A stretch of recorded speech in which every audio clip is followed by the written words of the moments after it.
Coucou les étoiles, bienvenue dans cette capsule sur la pleine lune du mois de mai 2023.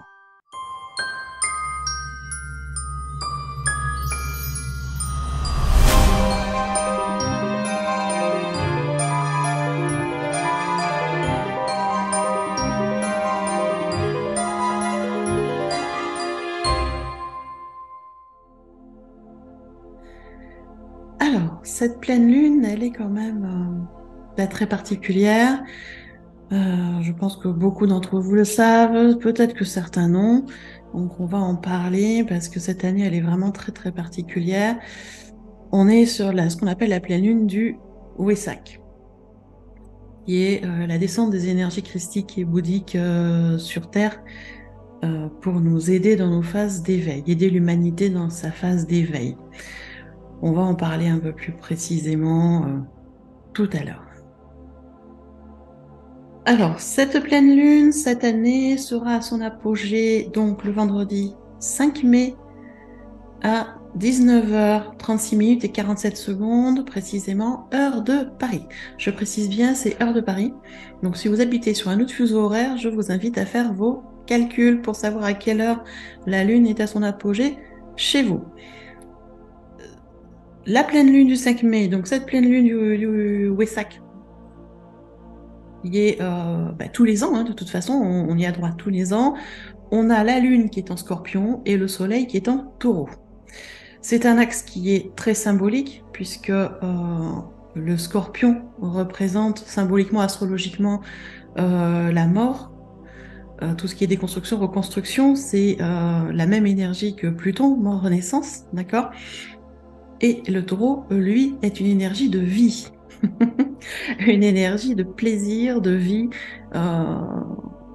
d'alimentaire, en fait, liée à l'alimentation, dans tous les sens du terme, que ce soit la nourriture, comme l'alimentation spirituelle, l'alimentation, l'apprentissage, nourrir son cœur, nourrir son corps, nourrir son mental, nourrir tous les plans. Donc on est sur un axe vraiment très particulier sur cette pleine lune. Et je vous disais, on est sur la pleine lune du Wesak. Alors, je vous parlerai quand même des planètes, de qu'est-ce qu'elles nous amènent, en fait des plus importantes, bien évidemment. Mais je vais aussi vous parler de cette fête du Wesak, c'est important. Donc je précise bien, de nouveau, comme toujours, je suis chamane, je ne suis pas astrologue. Donc si vous voulez des explications astrologiques avec les conjonctions, les harmonisations, les carrés, les machins, les trigones et compagnie, je vous invite tout simplement à arrêter la vidéo là et à aller écouter mes collègues astrologues. Vous en avez plein sur YouTube. Vous avez bien trouvé quelqu'un qui vous correspond. Moi, je vais vous parler beaucoup cette fois-ci du Wesak parce qu'on est sur une fête vraiment spirituelle très importante, encore plus cette année. Je vais vous parler aussi des planètes en fonction de mes connaissances en astronomie, en astrologie, pardon, et de mes ressentis. Bien évidemment, c'est mon interprétation. Vous en faites ce qui vous semble le plus juste pour vous. Si ça vibre, c'est OK. Si ça vibre pas, c'est OK aussi. Il n'y a aucun souci avec ça. D'accord? Moi, je vous partage mes ressentis, mon interprétation, comment je vais aborder cette phase-là de la semaine qui est quand même très particulière et essayer de vous donner des conseils. Voilà. Donc, parlons de cette pleine lune. Alors, cette pleine lune, je vous disais, elle va être le 5 mai à son apogée. Alors, déjà, le 5 mai, on est sur la journée du portail énergétique du mois de mai. Le 5 mai, portail énergétique en vibration 5. Donc, une vibration dont j'ai largement détaillé dans la vidéo d'avant sur les énergies du mois de mai. Donc, je vous invite à aller l'écouter si vous ne l'avez pas encore écouté, parce que je ne vais pas revenir sur cette vibration qui est quand même magnifique. Cette vibration 5, donc, recherche de l'équilibre,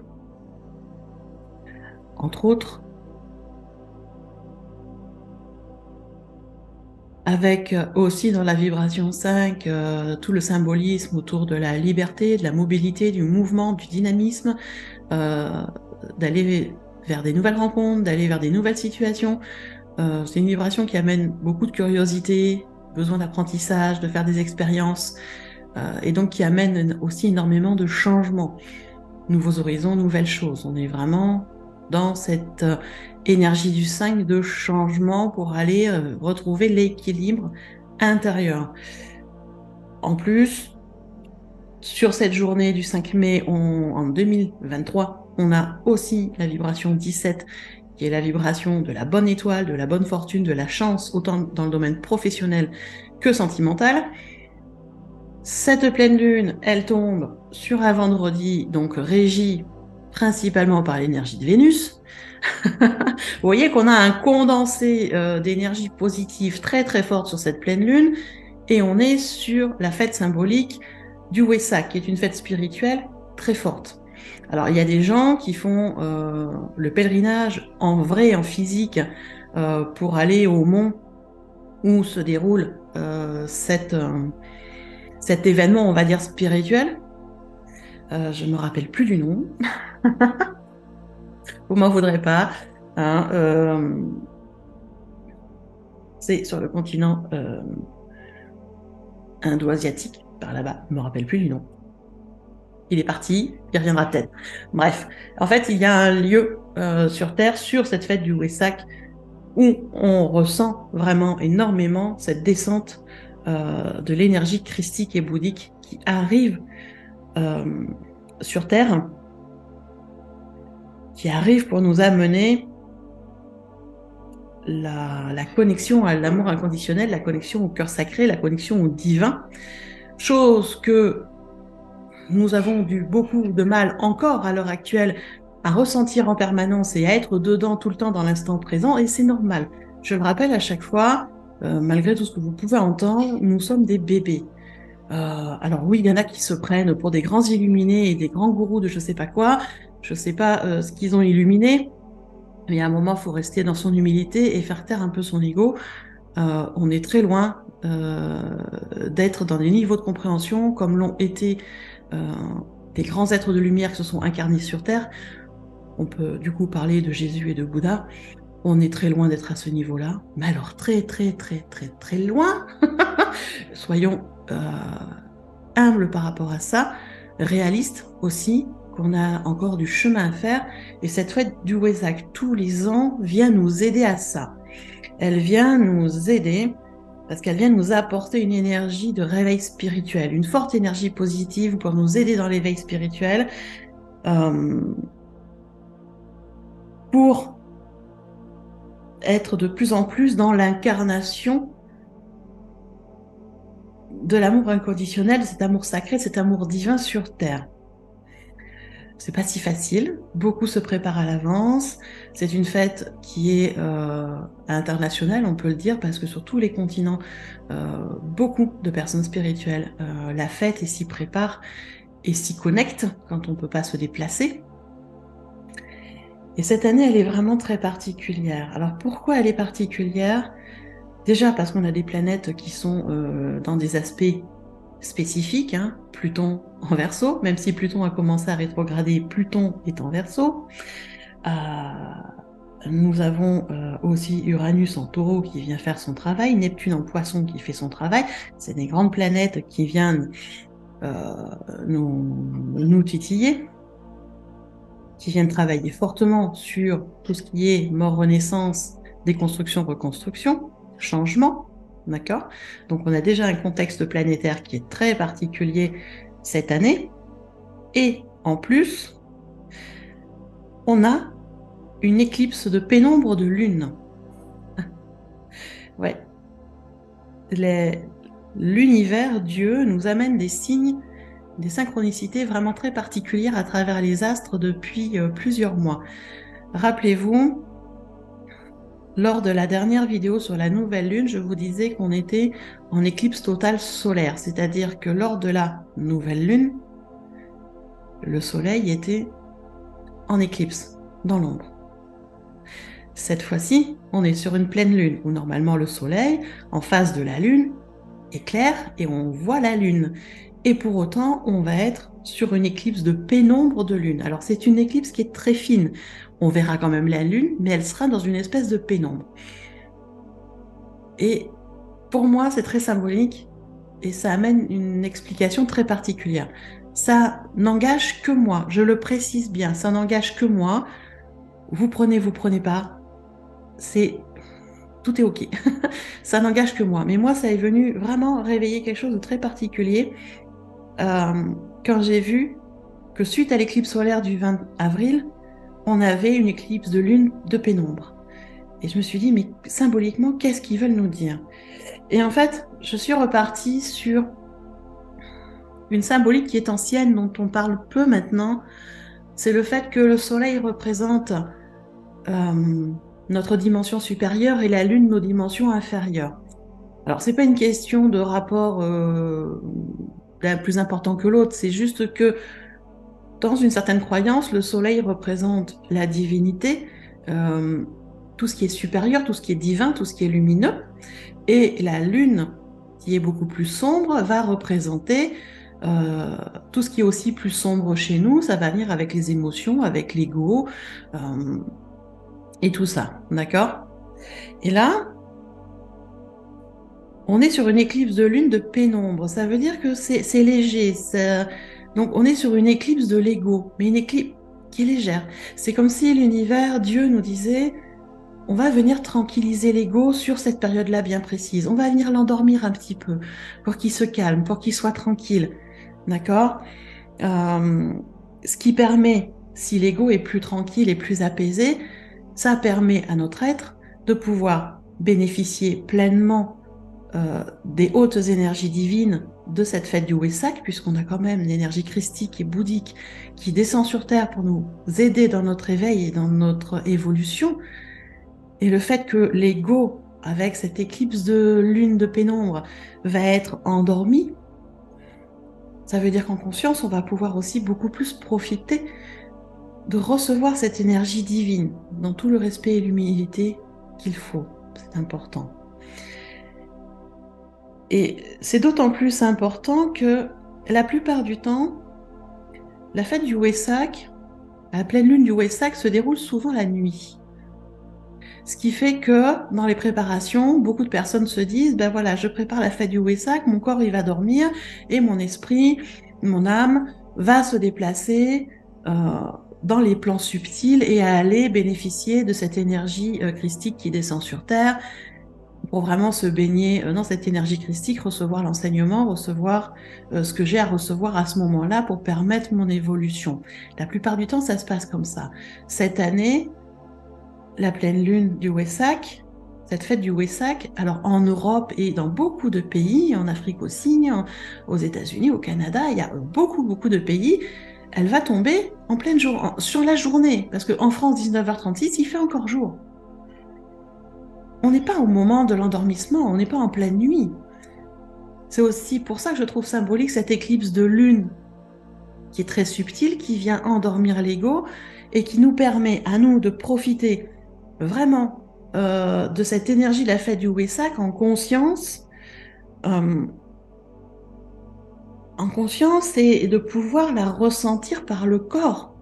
D'autant plus que, je disais, le soleil est en taureau, avec Uranus en taureau, qui est une planète forte en énergie, qui amène des changements, qui amène des prises de conscience. Sur cette fête du Wesak, on est vraiment rempli de lumière pour vraiment en profiter, mais pleinement et dans notre incarnation.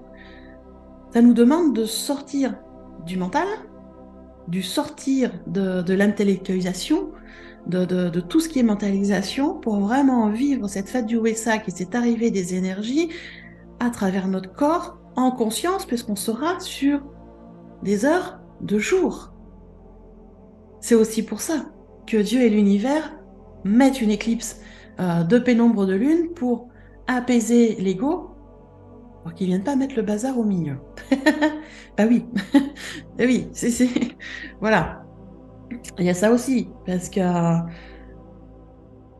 si on veut vraiment en profiter de ces énergies spirituelles vraiment au maximum, même quand on ne peut pas se déplacer, il est nécessaire de remettre l'ego à sa place et qu'il se calme. D'accord? Et là, effectivement, on a quand même des aides, parce que Uranus est là en taureau avec le soleil. Uranus, c'est la planète du changement, on le sait depuis le temps qu'elle est là, qui met les choses en conscience. Donc on va pouvoir en conscience vraiment vivre cette fête du Wesak. C'est vraiment magnifique. Bon, après, elle amène aussi d'autres choses qui sont beaucoup moins sympas, mais on en parlera plus tard.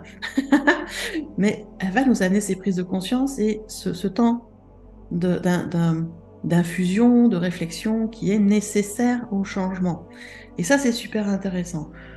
En plus, sur cette fête du Wesak, on a Vénus. Vénus, elle est dans le signe du Gémeaux, mais c'est quand même la planète du Taureau. Hein. N'oublions pas que c'est Vénus et le Taureau est régi par Vénus, donc c'est sa planète. Donc c'est vrai qu'avec le Soleil en Taureau, Vénus, elle est quand même très forte en énergie, même si elle est en Gémeaux. Elle nous amène un peu de douceur.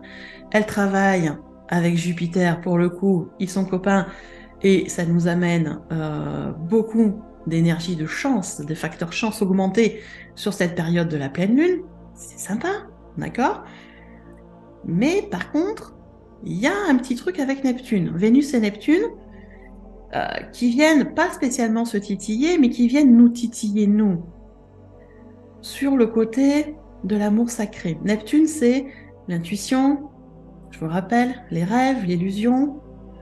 Vénus, c'est l'amour. Et Vénus et Neptune, ensemble, qu'ils travaillent ensemble ou qu'ils soient en opposition, on passe sur un plan supérieur qui est l'amour divin, qui est le cœur sacré. C'est ce que l'ère du Verseau vient nous faire aussi travailler, d'aller de plus en plus vers l'incarnation de l'amour divin sur Terre à travers chaque personne.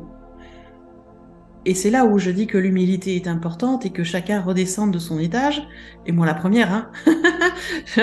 Moi la première, je fais attention à toujours redescendre d'un étage, de faire attention à cette humilité, parce que quoi qu'en disent la plupart des gens, à l'heure actuelle, il y a très peu de personnes. Je ne suis même pas sûre qu'il y ait 5 personnes sur Terre qui soient capables d'être dans l'alignement parfait entre les différents plans qu'on peut avoir et le subtil, et qui soient dans l'incarnation de cet amour divin sur Terre. On en a eu. On a eu Bouddha, on a eu Jésus, on a eu d'autres prophètes comme ça. Hein. Dans cette incarnation de l'amour sacré sur Terre, il y en a très... Mais à l'heure actuelle, non. Il y a des gens qui sont avancés, comme le Dalai Lama, comme d'autres personnes. Il y a des gens qui sont très avancés spirituellement. Mais à être dans cette incarnation-là, bah, soyons dans l'humilité, non. Non. Et pourquoi je vous parle de ça? Parce que c'est quelque chose qu'il va falloir faire super attention. La fête du Wesak, avec la descente des énergies christiques et bouddhiques, vient réveiller quelque chose au niveau du cœur qui peut nous desservir. Cette énergie qui arrive du Wesak est là pour nous aider à transcender notre cœur pour aller sur des plans supérieurs. Bien évidemment, on est loin de pouvoir aller sur les plans divins subtils qu'on perçoit de temps en temps, parce qu'on est encore très immature. L'être humain est encore très immature, c'est un bébé. On n'est même pas au stade de la petite enfance, on est encore bébé. Donc, il y a du chemin. Pour autant, on peut toucher par moments ce divin-là, ce cœur divin-là. Et il y a des moments où on n'y arrive pas du tout. Pourquoi? Parce que au fond de notre cœur, on a des attentes, on a des grandes attentes. Que l'on en ait conscience ou pas, on a de grandes attentes. Et on se dit, beaucoup se disent, si j'ai la chance un jour de croiser un être de lumière incarné sur Terre comme Jésus ou comme Bouddha, je saurai le reconnaître et d'un coup, tout va s'illuminer et tout va changer.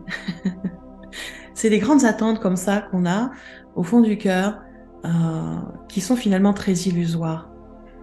Parce que vous allez peut-être rencontrer quelqu'un comme ça qui va s'incarner à un moment sur Terre, vous aurez peut-être la chance de le rencontrer. Ça se trouve, peut-être que vous n'allez même pas le reconnaître, parce que votre ego va partir dans tous les sens, ou vous allez le reconnaître, vous allez avoir tellement d'attentes, que rien va se produire, et tellement déçu que ça ne va pas le faire.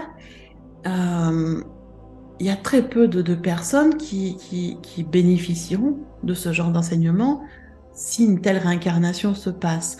Pourquoi? Parce que on a un niveau d'attente au fond du cœur très illusoire, trop important, et qui nous bouffe en fait complètement. Parce qu'on attend de l'autre quelque chose qu'on aimerait.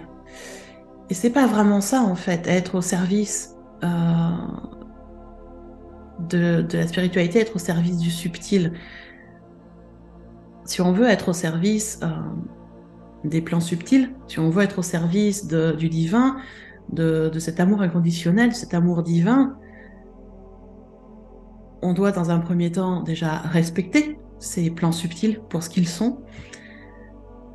Et surtout, je pense qu'il est essentiel, c'est de remplir notre cœur de respect et de grâce plutôt que d'attentes immenses en fait, parce que ces attentes immenses qu'on peut avoir au fond du cœur viennent dévaloriser en fait les forces divines. Et les forces divines qu'on a en nous. C'est pas la force divine qui est en face de nous. Elle est tellement au-dessus de tout ça et tellement éveillée que quoi que nous puissions attendre ou faire ou dire, ça lui passe au-dessus, hein. Ça lui passe au-dessus. Ce qu'on va dévaloriser, c'est notre étincelle divine à l'intérieur, c'est nos forces divines en nous. Je ne sais pas si vous arrivez à comprendre ce que j'essaye de vous faire passer. Et en fait, cette fête du Wesak, elle vient révéler ça, elle vient nous faire travailler ça, vu qu'on est en plus sur une horaire de journée cette année, elle vient vraiment nous aider à travailler ça pour nous aider à modifier les attentes exagérées, les espèces d'illusions qu'on a dans notre cœur pour pouvoir accéder à ces vibrations sacrées, ces vibrations divines. Et en fait, c'est pas à l'autre, c'est pas à l'être divin qui est en face de nous, qu'on aurait rencontré, qui serait incarné, ou c'est pas au plan subtil, c'est pas aux divinités, c'est pas à Dieu que vous avez en face de vous faire changer. C'est à nous d'arriver à adapter notre cœur aux vibrations de l'amour divin, aux vibrations de Dieu en fait. C'est très, très subtil dans le ressenti d'arriver à adapter notre attente pour la mettre à la juste vibration par rapport à l'amour divin, par rapport à Dieu, par rapport à ce sacré en fait. C'est ce que vient nous révéler cette fête du Wesak du 5 mai. Alors les gens nous disent, il faut avoir la foi, il faut y aller avec la foi, on met de la foi, on met de l'intensité, et en fait c'est pas l'intensité qui est importante dans la foi. Vous pouvez avoir une foi très intense, mais qui peut vous desservir finalement, parce qu'elle vous met dans des illusions, dans des espérances, dans des attentes de choses, mais tellement énormes que si vraiment un jour Jésus sera incarné sur Terre, il nous regardera en disant, mais t'attends des choses que je peux pas faire en fait, parce que il y a que toi qui peux le faire. Si tu arrives à accéder à ce divin, à ce sacré, et en fait c'est ajuster en fait notre cœur, ajuster notre foi à ce qui est capable, à ce qui est capable de faire passer la force christique en fait. C'est pas à la force divine, la force christique en face de s'adapter à nous, c'est à nous, dans notre cœur et même dans notre ego, d'aller s'adapter. Et c'est des adaptations toutes fines, des jours après des jours, des mois après les mois, année après année. On s'adapte de plus en plus, on adapte notre cœur, on adapte nos attentes, on s'adapte face à cette énergie subtile, à cette énergie divine, sacrée qui est là, pour nous aider à progresser. Et cette année, le Wesak, on a la chance de le faire en conscience. Donc, vraiment, c'est profiter de ces énergies du Wesak en conscience. Et venez, regardez à l'intérieur de vous, dans votre cœur, quelles sont ces attentes impossibles que vous avez mis en place et que personne ne peut réaliser finalement, même pas vous. Et est-ce qu'il n'y a pas d'autre façon d'être plus dans le respect et la grâce de ce qui se passe au jour le jour, sans être dans des attentes complètement illusoires? Parce que quand on est dans des attentes illusoires comme ça, on est aussi dans l'irrespect de la force divine qui est en face de nous, dans la force divine qui nous accompagne. L'amour divin, l'amour sacré, les forces divines, elles nous accompagnent, elles nous guident. et je le précise et je vais le réinsister, elles nous guident. Elles font pas à notre place, elles décident pas à notre place. On a le libre arbitre. Elles nous guident pour aller vers le meilleur de nous.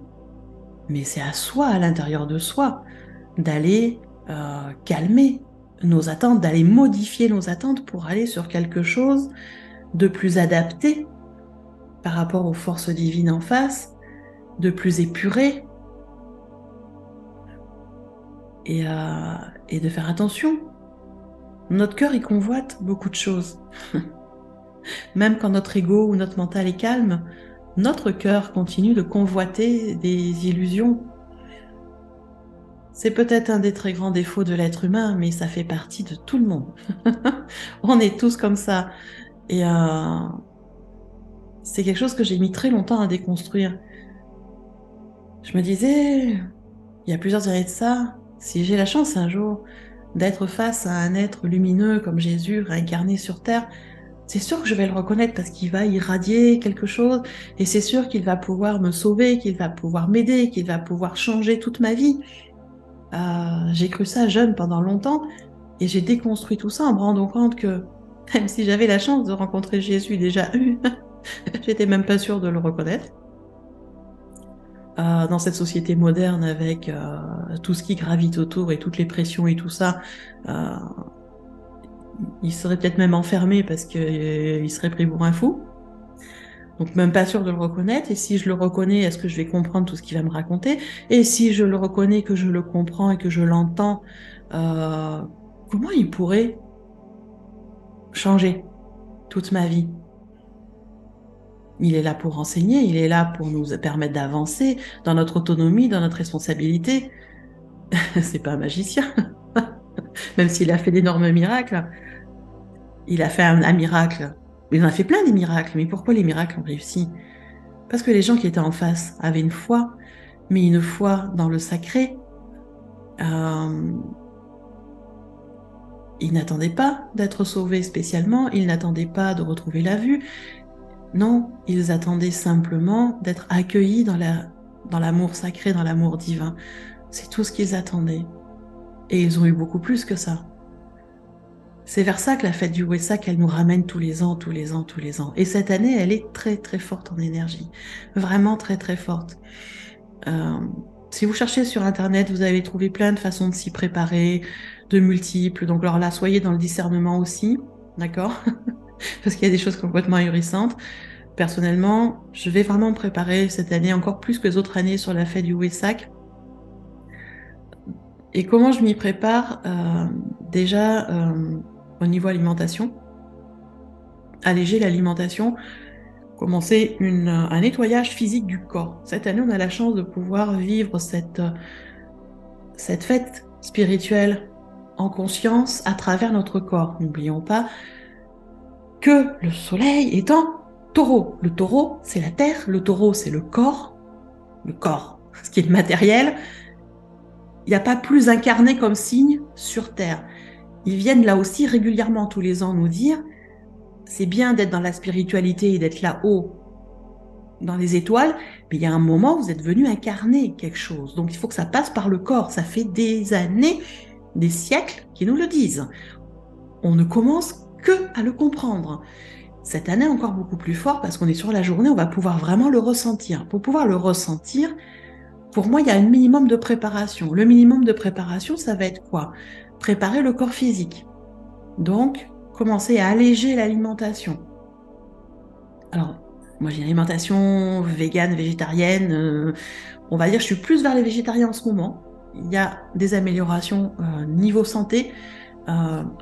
Merci là-haut de répondre à mes prières tous les jours et de m'aider tous les jours à avancer vers ma guérison. Donc, je vais alléger quand même l'alimentation pour aller sur quelque chose de, on va dire, arriver sur la fin de la semaine sur des veloutés de légumes, des fruits, des choses vraiment très légères. Le corps se nettoie. Alors je ne sais pas pour vous, mais moi j'ai commencé déjà le nettoyage il y a déjà la semaine dernière. Donc je savais que c'est le Wesak qui démarrait. Ça L'intention était posée de toute façon, donc c'était normal. Et je vais nettoyer le corps de l'intérieur, mais aussi de l'extérieur.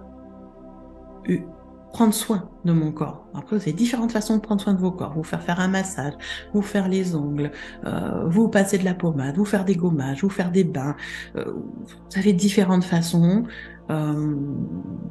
Moi, j'ai d'autres façons. Moi, les séances kiné, par exemple, avec des massages me font du bien.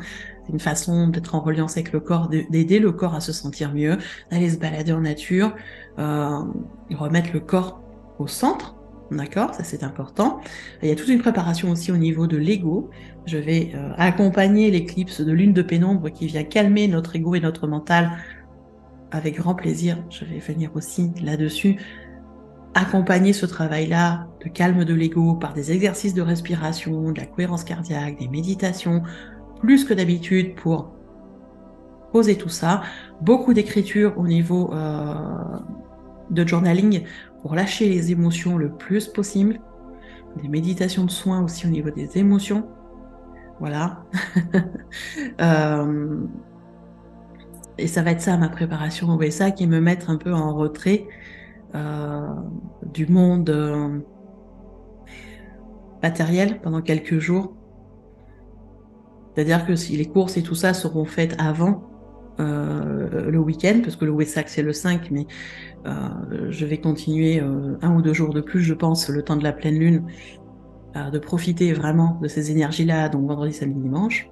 En plus, c'est un grand week-end, donc tout ce qui est lié aux courses, aux factures, aux machins seront faits en début de semaine pour être tranquille en fin de semaine, d'accord, et pouvoir vraiment avoir cet espace sécurisé où je peux me recentrer sur moi, où je peux aller voir ce qui se passe dans mon cœur, où je peux aller voir où sont mes attentes, comment les modifier, comment m'adapter à l'énergie du Wesak, comment pouvoir recevoir en conscience cette belle énergie d'amour qui descend, cette énergie christique qui arrive, et comment elle va pouvoir m'aider dans les transformations et les restructurations actuelles. C'est comme ça que je vais la préparer, cette pleine lune. Et alors après, vous faites comme vous voulez, parce que chacun a ses façons de faire, tout en faisant attention à ce qui se passe aussi à côté, parce que je vous le disais, il y a quand même des planètes qui sont là autour et qui amènent leur grain de sel, on va dire. On va parler un peu plus là de Mercure. Mercure est rétrograde depuis quelque temps, et jusqu'au... Ah, j'ai oublié la date. Bref, je crois que c'est jusqu'au 20 mai, quelque chose comme ça. De mémoire. Mais pas très sûr. Mais bon, bref, c'est peu important. Sur le moment de la pleine lune, Mercure est rétrograde. Ça veut dire quoi? Ça veut dire que Mercure vient nous aider à la mise au point de certaines choses. Parce qu'on me dit toujours Mercure rétrograde, c'est catastrophe, le mental part dans tous les sens. Pas spécialement. Pas spécialement. Là, pour le coup, Mercure rétrograde est en taureau. On est toujours dans ce signe taureau. Il est très important ce signe du taureau cette année. Dans le signe du taureau, ça veut dire quoi? Ça veut dire que Mercure vient nous aider à remettre le point sur tout ce qui est nourricier. Le taureau, c'est la nourriture, l'alimentation, tout ce qui nous nourrit, que ce soit physiquement, psychiquement, mentalement, énergétiquement, tout ce qui nous nourrit.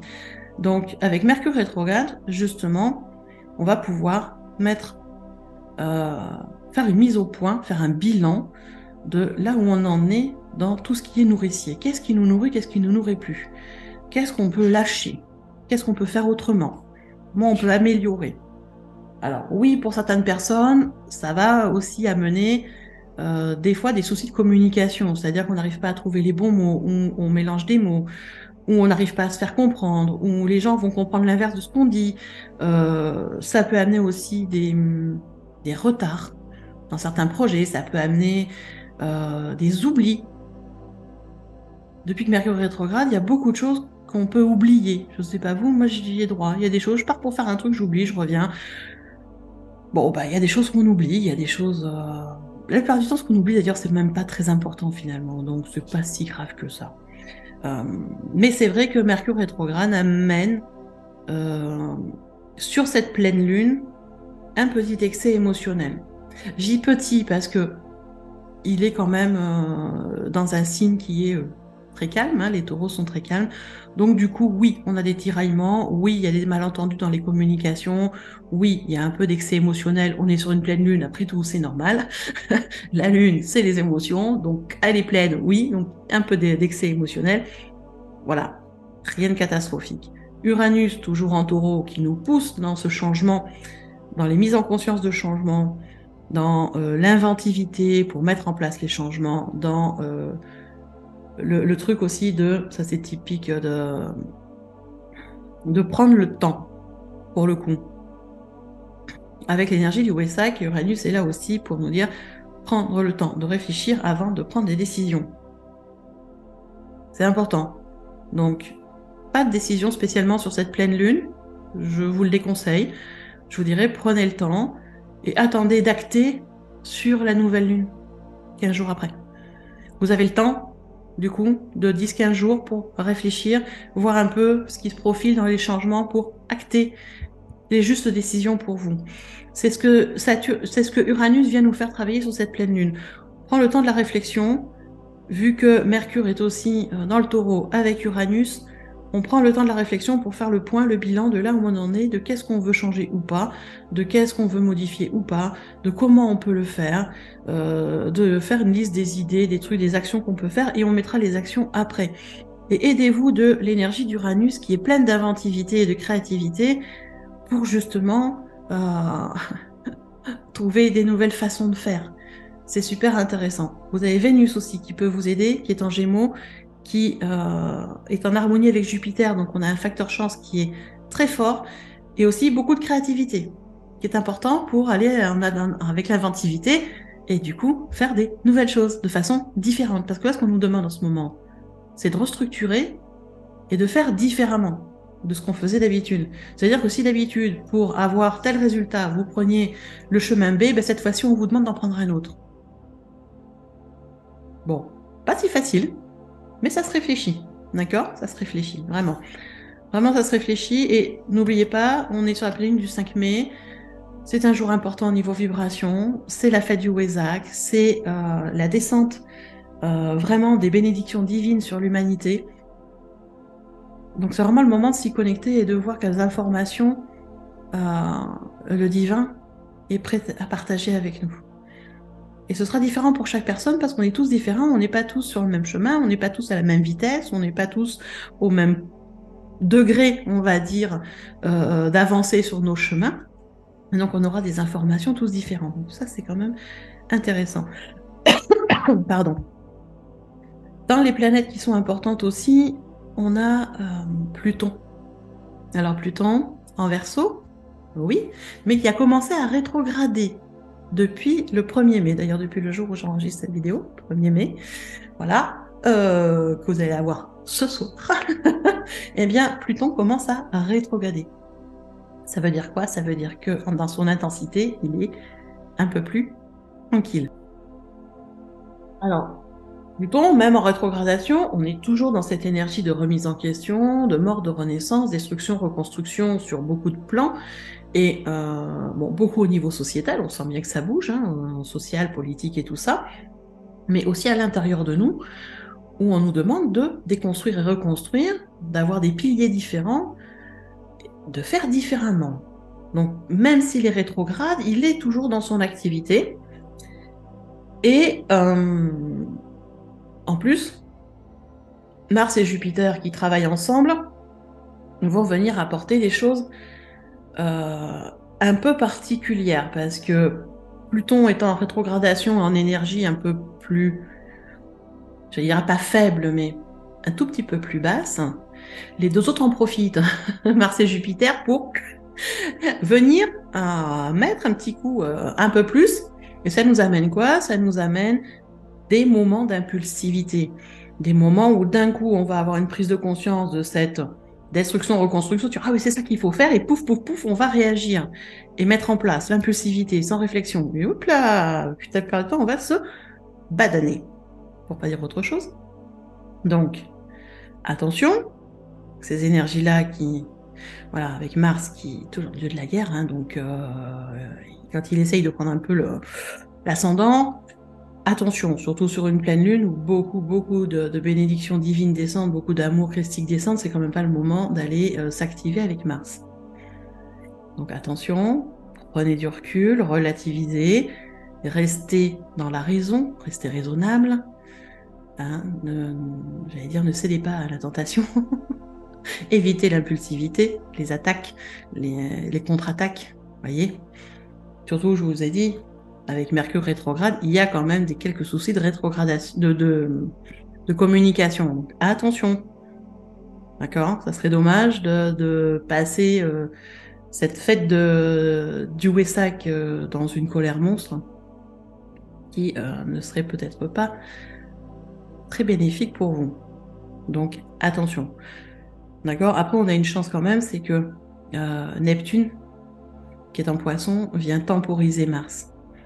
Donc ça ne devrait pas être trop fort, ça vient temporiser Mars et Neptune qui vient nous aider avec Vénus à aller vers cet amour divin et qui est là pour nous faire passer un message de nous laisser guider. Désolée, c'est pas clair le message, les gars. Laissons-nous guider par l'intuition et l'inspiration qu'apporte Neptune pour agir au mieux pour nous en prenant le temps de réfléchir. On nous demande aussi d'avoir un regard et une approche de la vie beaucoup plus holistique, beaucoup plus en reliance avec le grand tout, avec le sacré, avec le divin. On en revient au principe de la fête du Wessac et des bénédictions divines qui descendent.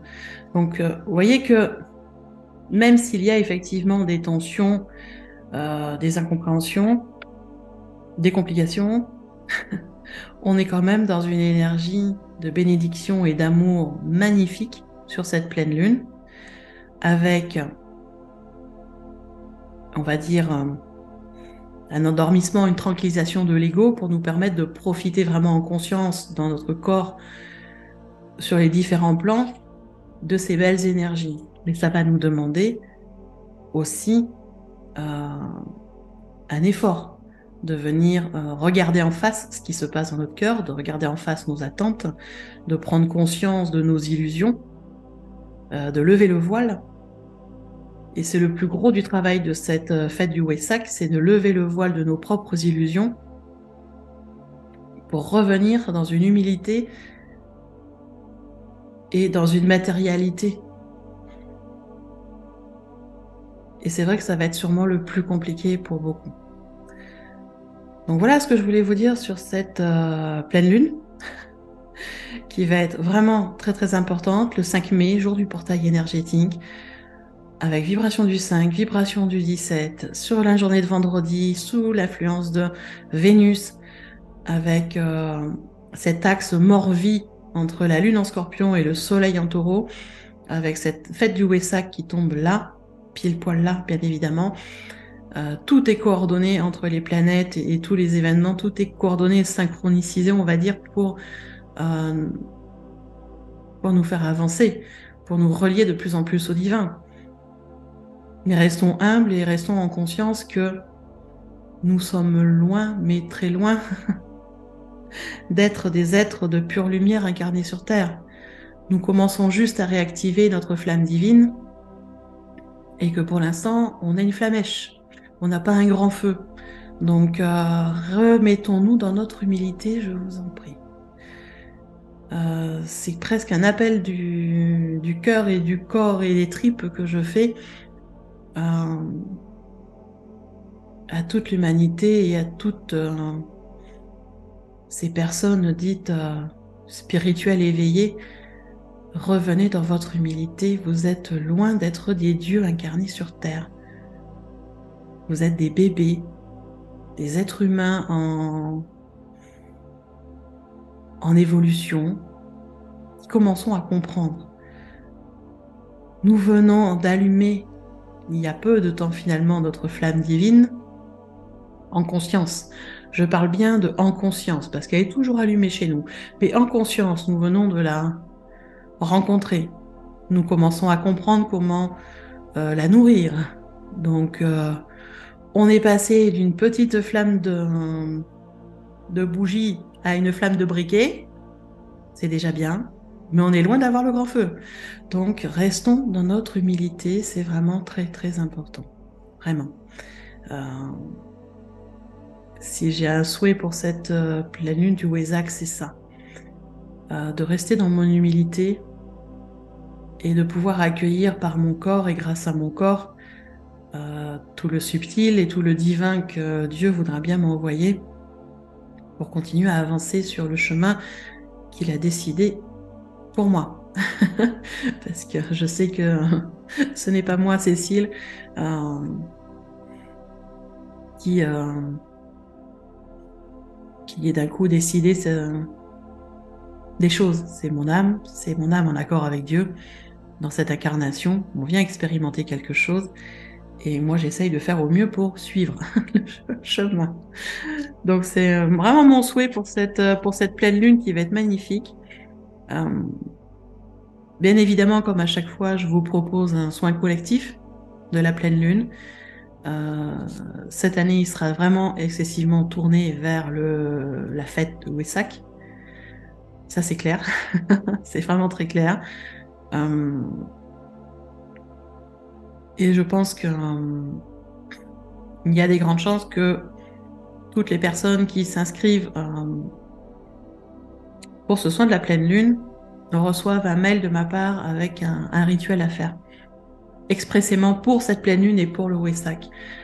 C'est important, je pense, sur le soin. Moi, en tout cas, pendant que je ferai le soin pour vous, j'aurais aussi lancé le rituel pour vous accompagner, pour que vous puissiez avoir le maximum de ces énergies de Wesak et le maximum d'énergie de soins dont vous avez besoin. Voilà, on va être sur un soin de pleine lune qui va être très particulier, qui va être très différent des autres soins de lune, parce qu'il n'y a pas vraiment de choses à... Il y a toujours des choses à nettoyer, oui, mais il n'y a pas de grande... Là, sur cette pleine lune, ça va être beaucoup plus une aide à la connexion au divin, une aide pour recevoir les bénédictions du Wesak, pour vous ouvrir, pour ouvrir plus le cœur sacré, pour pouvoir vraiment accueillir ces belles énergies, accueillir les messages qui vont arriver de vos guides, de vos ancêtres, de Dieu. Vraiment accueillir au maximum pour que vous puissiez avancer. Alors bien évidemment, sur le soin, je vais aussi travailler pour calmer le mental, pour le remettre à sa place, pour nettoyer les émotions négatives, tout ce qui pourrait freiner et bloquer la réception. On va vraiment être axé là-dessus sur cette pleine lune. Donc voilà. Toujours le message des guides, hein, ça reste, hein, même si c'est une pleine lune un peu particulière. Pour ceux qui seront inscrits aux soins, vous aurez aussi votre message personnalisé des guides. Ça reste. Et je pense que je vais proposer un rituel un peu plus particulier pour ceux qui s'inscrivent, pour pouvoir faire votre rituel en même temps que le soin, que vous recevez le soin de lune, en fait. Pour vraiment profiter au maximum. Ouvrir vraiment l'espace subtil, les espaces subtils autour de vous, les ouvrir au maximum pour que vous soyez baignés dans toutes les possibilités possibles, en fait. Dans tous les possibles, dans toutes les opportunités qui peuvent vous aider. Voilà. Donc, si vous êtes intéressé, ben, vous allez dans le descriptif, là, sous la vidéo. Vous cliquez sur le lien en rapport avec le soin de pleine lune, et puis bah, vous suivez, vous inscrivez. C'est un soin qui est quand même à petit prix, 32 € hors taxe, pour 1 heure de soin, et qui là va être baigné des énergies du Wesak et des bénédictions divines, ça va être magnifique. Donc voilà, pas compliqué pour vous inscrire. Et puis on se retrouvera bah, pour ceux qui le souhaitent dans les énergies de la pleine lune, et puis pour les autres dans une autre vidéo à la suite, en fonction de mon inspiration, comme d'habitude. Voilà, je vous souhaite une très belle lune, une très belle fête de Wesak. Je vous souhaite plein de bénédictions, plein d'éveil et de prise de conscience qui vont vous aider sur votre chemin. À tout bientôt.